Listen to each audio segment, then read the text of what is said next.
gonna cut down that tree, babe? That big one right there? This one? Yeah. Oh no. This little thing? I got one even better.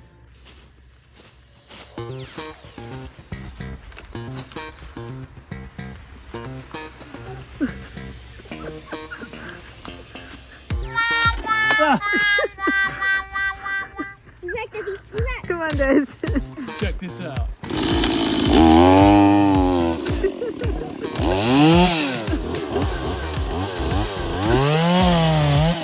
yeah! Wow. You almost hit the cat. That was very impressive. It is a beautiful spring morning here in Middle Tennessee. April, what's the last day of April? Tomorrow's May 1st. And I've got all these trees that I've been clearing out, try to make room for growing and putting in a road and some trails. This is another tulip poplar, and I've been skinning most of these, taking the bark off them, all the way off the log. You might ask why I would do that, but I'm gonna be using a lot.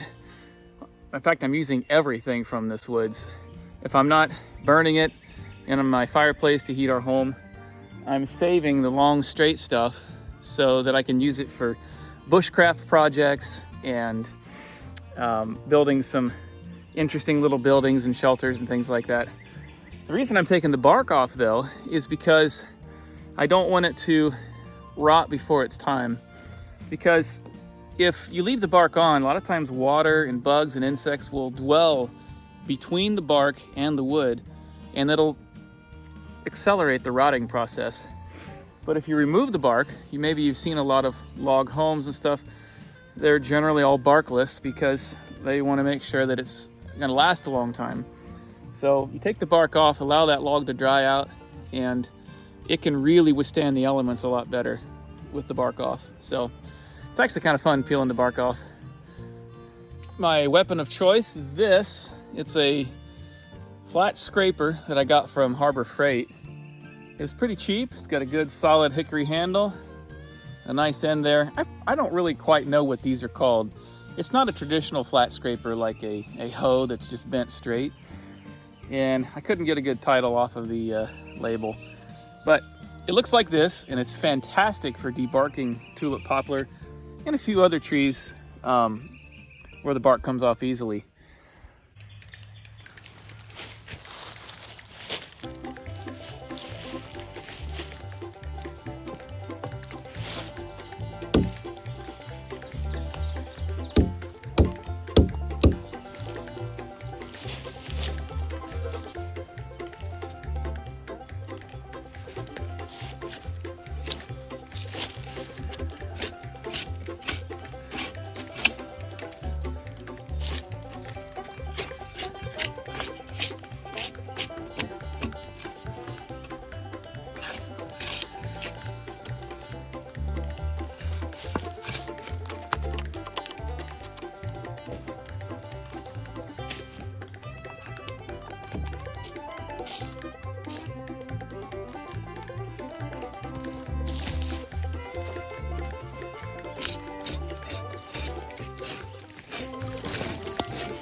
Well, I got it. That's pretty fun. This stuff slips off pretty easily. Here's a piece of the bark. It's really slimy and slippery underneath that bark. Makes it pop off pretty good. I'm gonna drag this over to an area and I'll prop it up so it's off of the ground. In fact, I'll probably put a bunch of pallets over there and put all the logs I want to save from my bushcraft projects on the pallets. And I'm gonna build a hoop house, like greenhouse hoop house over top of it keep the rain off and facilitate drying. So it's another good one.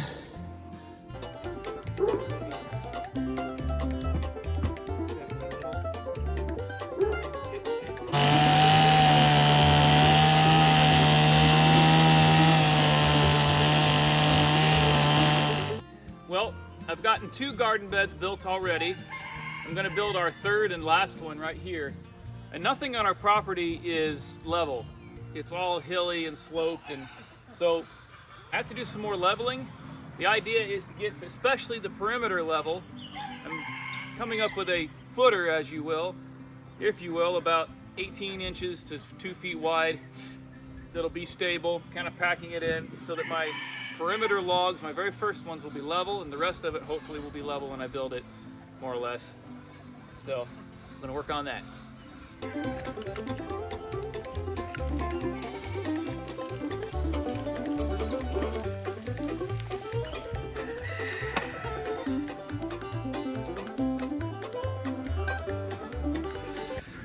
So here are the log pieces that I prepped for the bed. We're gonna start with these 2 middle pieces. You'll notice it's basically 1 5-footer that I cut in half with the chainsaw lengthwise. I'll start with these, and then I'll put 2 of the long ones, which I will notch and fit onto here. Then go these 2 short ones on top of the ends of the long ones, and finally we finish with 2 more long ones. And peeling these a couple weeks back might have been a good idea. It makes them easier to handle for sure. A lot of the moisture is already wicked out of them, so they're a lot lighter and they're not as slippery. If you peel them and use them the same day, they're extremely slippery. So it's kind of nice if you can to peel it a few days or even a few weeks before. And they cut really good too. I mean, they'll cut good when they're green, but I kind of like the way they cut when they're drier. But at any rate, I got this end right here pretty much leveled out, and I took a piece of this heavy plastic. I got it situated where I wanted it underneath this, and I got this set where I wanted it. It's got the right spacing between me and the other bed. I'm going about 48 inches between beds. This gives plenty of room. Whenever this is all done, this will pull up and wrap over the top of the second log. You'll see how that all comes together. But finally got this one set up. It's pretty level. It's level enough. You know, these logs aren't laser straight. You're gonna have to live with a little bit of wonkiness maybe with some of the leveling, but I'm just getting as close as I can. I know over time it'll probably settle in things. And in the end, it's a raised bed made out of logs. So it's not going to be super critical if one end happens to fall a little or something. But, you know, trying to do it as best as I can, get it set up for success. And so it'll also look good too when you see it. Not that that matters, but I don't know. If you're gonna go through all this hard work, it's kind of nice to make it look good too. Okay, well, we made some progress. We got our end pieces situated exactly 48 inches away from there. And I got them oriented by sight in line with the other 2 beds. And you'll notice that the first course that we put on the end here is the log that I cut in half. And I, of course, put that flat end down. That's how we're gonna start it. I got these other 2 logs situated. I had 4 logs altogether, the long ones for our raised bed. I chose the bigger ones, the 2 bigger ones for the bottom, and then the slightly smaller ones will go on the top just for aesthetics. Put a line here to tell me which way which way I oriented it, and I put a T up here for top.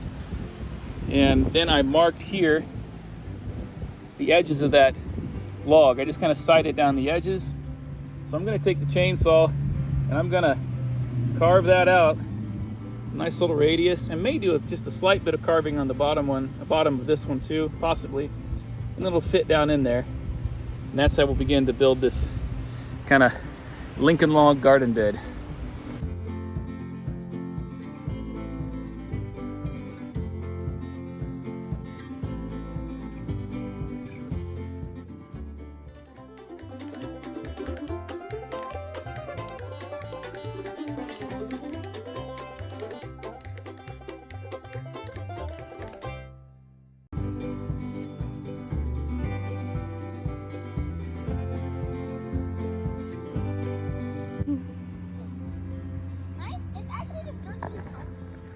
like you're a little tired.